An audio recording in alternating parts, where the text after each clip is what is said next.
Welcome to Podcast 83, a regular look at the news, stories, and trends related to Michigan's 83 counties from the Michigan Association of Counties. Brought to you in part by Comcast, bringing the power of the internet into Michigan homes and businesses. Now, here's your host, MAC Executive Director Stephen Currie. Yes, good afternoon, everyone. Welcome to Podcast 83. Sponsored by Comcast, so we appreciate their sponsorship. But just as a reminder, if everyone could mute their phones if they're not speaking, that way if there's any background noises, there won't be any distractions. So welcome everyone. It's been a week since we've spoken to you, or a little over a week. I hope everyone is enjoying spring, which I don't know if this is really spring yet. Hopefully it'll sprung later this week and into next week so we can have a nice May and June. It's also finals time, right? Universities are having finals time. Deena, Meghann, give me an example of one of your finals memories. Let's start off with that. Deena. Oh, now I have to go back really far. Hold on. Finals memories. While you guys are thinking about it, I'll tell you, I still have nightmares. I'll wake up sometimes in cold sweats thinking about studying for finals. I didn't. Oh.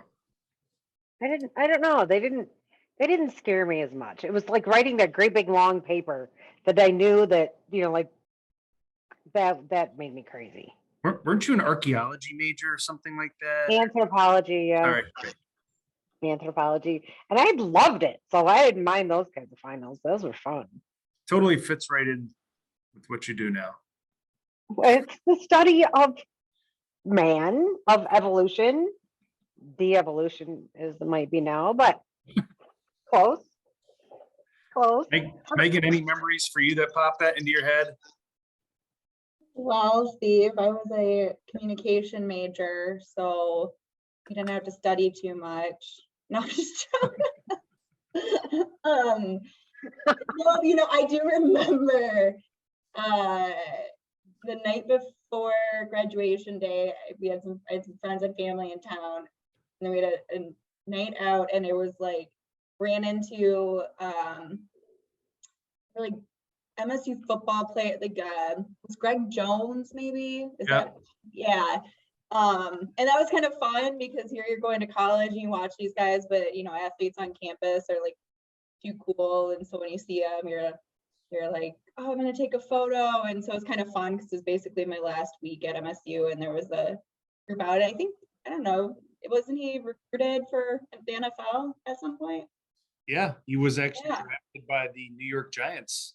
Yeah, so now I can say like, oh, I had my, take a photo. I don't even know where that photo is, but it's probably on one of your phones somewhere that you had back then. Probably on the internet somewhere, right? You at your age, you probably actually had cell phones in college. We didn't. Yeah, the quality wasn't great. It's still flip phone version. Oh, good. All right, great Spartan reference there, Meghann. Good job. Bonus points for Meghann. All right, let's get started. So, Deena, Meghann, we're kind of, I guess you call it maybe the second/third step in the budget process. The governor made her recommendations. Now you have kind of each chamber making their recommendations. So why don't you guys kind of talk a little bit about different budgets that we're paying attention to and highlight some of the items in that. Deena, why don't you go ahead and start us off? Yeah, good. Thanks, Steve. So as far as where we are in the budget process, each chamber, the House and the Senate, are looking at their budgets, passing them out of subcommittee into full appropriations, and then slowly trickling them over to the next chamber. So the Senate bills will go over to the House bills will go over to the Senate. They did a few of them, got them all out of subcommittee and committee last week or the week before, and then last week they did some more, and they're trickling out. I think the one that I'm watching the most clearly is revenue sharing, because we talk about revenue sharing all the time. The governor recommended a 5% increase in county revenue sharing ongoing and a 5% one time. The Senate subcommittee for general government, Senator Victory, recommended 5 and 5, just like the governor. He agreed, and so that's what they're passing out of the Senate. Now, the House, on the other hand, decided that they were going to drop that down to 1%. 1% ongoing, and 1% one-time increase. And I think we all know inflation's a little bigger than that. Our costs are going up. It's just not, it's not really a good, acceptable budget. And, you know, we can talk about the ins and outs of the dynamics between the different appropriations committees and kind of who's in charge and what's going on, but it's kind of ugly at this point. Last week in the Senate Appropriations Committee, I heard several members say over and over again, this isn't a real budget anyway. And they keep hammering that point home, that they know that much of this negotiation is going to happen once these bills get to conference. But they don't get to conference until after what happens. Meghann, you want to take it over on correct? Yeah, sorry, I was on mute. Okay. Yeah, well, you know, as Deena mentioned, we're kind of at the process where they're just swapping ideas, exchanging bills so they can tee it up for some real hard negotiations between leaders and the executive branch as well, legislative leaders and the executive branch. The Consensus Revenue Estimating Conference, which is really the state coming together and determining what those revenues and forecasts look like, so they can have the best information possible moving forward with the fiscal year 23 budget. That is May 20th, slated for February, May 20th. So I expect, soon after that, we will see some real, real negotiations and targets start to be set, and the Senate and House and key leaders in the executive office really come together, and the state budget office come together and make some final decisions. But we did see last week some movement out of the state's largest agency, the budget for the state's largest agency, Department of Health and Human Services. That was about $33 billion that the House subcommittee had recommended. There's also some state fiscal recovery funds in that budget. And so we didn't see that out of the Senate side so much, where they're actually allocating some of the state's remaining money that came through that ARPA Act. Where the House is looking at it, and through DHHS, they're looking at funding some one-time investments for a lot of build projects for psychiatric inpatient healthcare campuses across the state. Some things that Representative Mary Whiteford has looked at being a priority, and using those ARPA dollars, those one-time dollars, to make sure that she's including some significant investments. So that's also going to be a factor. The Senate didn't include a lot of those federal dollars, but they're certainly still all tied into those larger conversations, and not only getting the fiscal year 23 budget with their general fund and the revenues they normally have coming in, but also those extra federal dollars that they still have to their disposal. Yeah, we've got the IIJA money too. So that infrastructure money, which they did, allocate quite a bit of that IIJA money in the Senate Bill 565 supplemental budget that they did. And, like Meghann said, this is just one more step in the process. But once that Consensus Revenue Estimating Conference happens and the leaders get together, you briefly mentioned this, Meghann, they do targets. So they'll go back and they'll tell their subcommittee chairs who are in charge of these budgets, hey, this is the target number, you really want to fit your budget into this, figure out what your real priorities are. But under this legislature and this administration, many of those decisions are made really at the negotiating table between both, the leaders, the appropriations chairs, state budget office, and then the speaker and Senate majority leader. But it's always interesting to see where people are posturing their budgets and where they're putting it. Between 5% increase on revenue sharing on one side and 1% on the other, looks like that's definitely an item that's going to be discussed in negotiations. So no agreement there. Yeah, thanks for that update. Yeah, it seems to be a lot of budget discussions and budget bills getting passed out of the chambers right now. But we've been working on this veteran property tax exemption, Deena. You want to talk a little bit about that and where we're at with that and what we kind of need to get done here before we kind of break for the summer? Yeah, absolutely. Thanks, Steve. So veterans property tax exemption has been an issue we've been talking about since 2014, I think. a long time. And we've been trying to come up with ways where the state would reimburse local units of government for the losses associated with this property tax exemption for 100% disabled veterans. And we've been beating that drum since they passed the legislation. They originally thought that it was going to be a minimal cost, and now it's in the tens of millions across the state. And you see disabled veterans, many of them can roll their homes because now they don't have to pay property taxes, can afford larger homes. Again, less revenue for those properties going to the local unit. So our position has always been, hey, great idea. Not against the disabled veterans, thinks it's a great idea, but state, if you're going to give away tax revenue, give away your own. And don't give away the revenue that the locals use to run their operations. That's just always been our position on it. So now we've got an agreement, believe it or not, with the veterans organizations who want to see local units of government reimbursed for their losses. They do.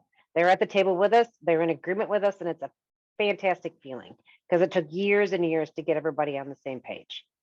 So now we have Senator Bumstead has a couple of bills that are sitting on the Senate floor.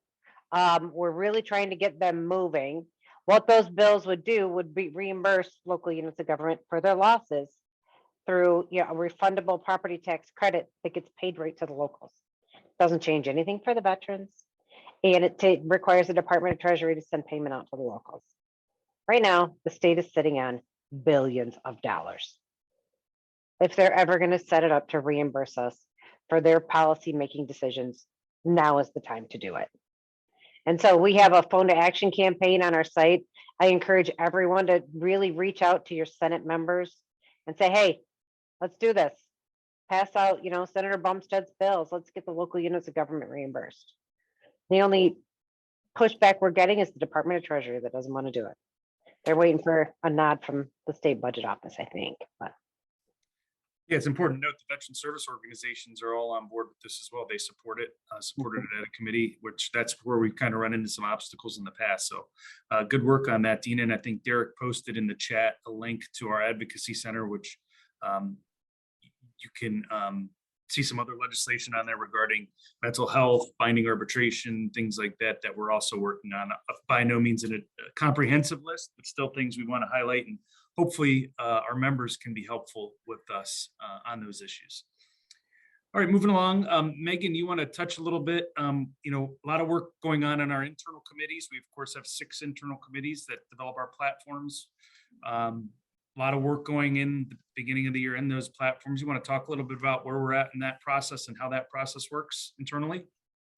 Yeah, absolutely. And before that, I'll just say those phone to action, that link that's in the chat, everyone on here just copies and pastes that and also sends it out to your colleagues and other board members. It's super helpful because it just keeps generating that link, and it's like 2 clicks. So so thank you for all those that have already done it and that click on it today.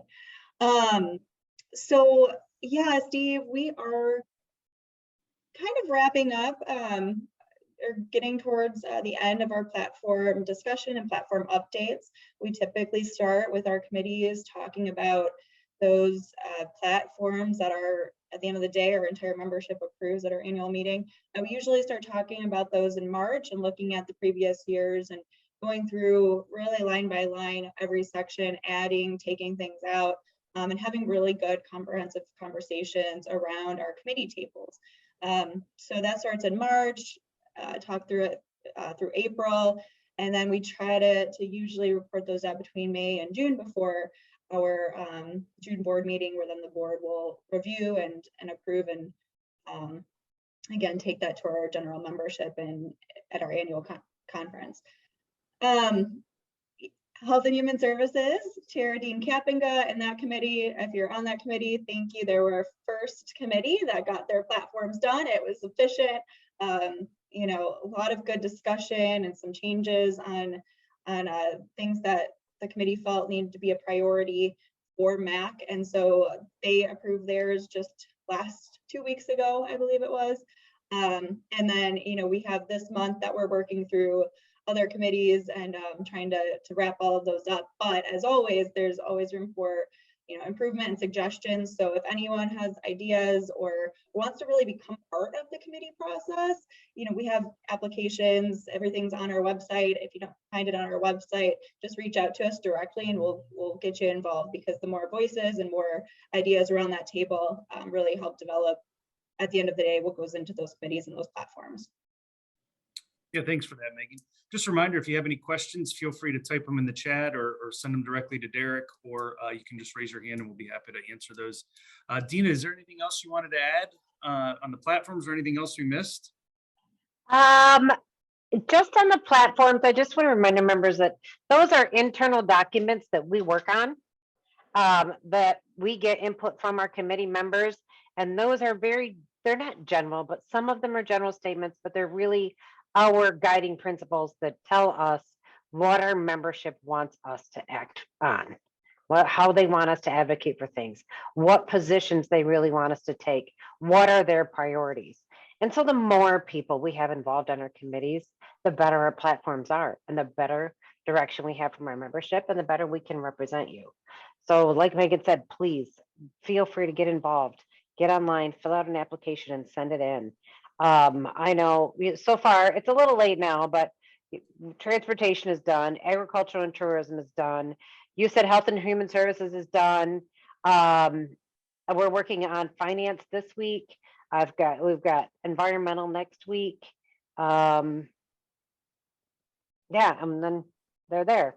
Now the whole membership sees them at our conference. So weigh in. I know there's a whole bunch of information there, but please pay attention. Yeah, Derek put those up in the application form to be on the committees in the chat. All the committee descriptions and platforms are linked to those are in the chat as well. So with that, let's open it up for any questions. Derek, are there any questions? I didn't see any in the chat, but maybe they got sent to you. Nope, I have no questions at this time. Well, we can do some awkward small talk while we wait for some questions. Deena, Meghann? I hate awkward small talk. We're not good at Good that. it. Terrible at it. Well, what did you do this weekend? How about that? Well, you probably Me? can't talk about it on this forum that's being recorded and broadcast. Meghann can't, I'm sure. We're a family association. I think I was in bed at like 9 o'clock on Saturday night. So I do not lead a very exciting life. All right, are there any questions from anyone? Hopefully everyone's getting our weekly legislative update. There's a lot of information in that as well. We have a printed newsletter that comes out every other month. Doug Johnson, County Commissioner from Otsego County, is on the cover this month. So congrats to him on being the longest serving county commissioner. So with that, if there's no questions, thank you everyone, and we will see you soon. Thank you for listening to today's episode of Podcast 83, brought to you in part by Comcast, bringing the power of the internet into Michigan homes and businesses.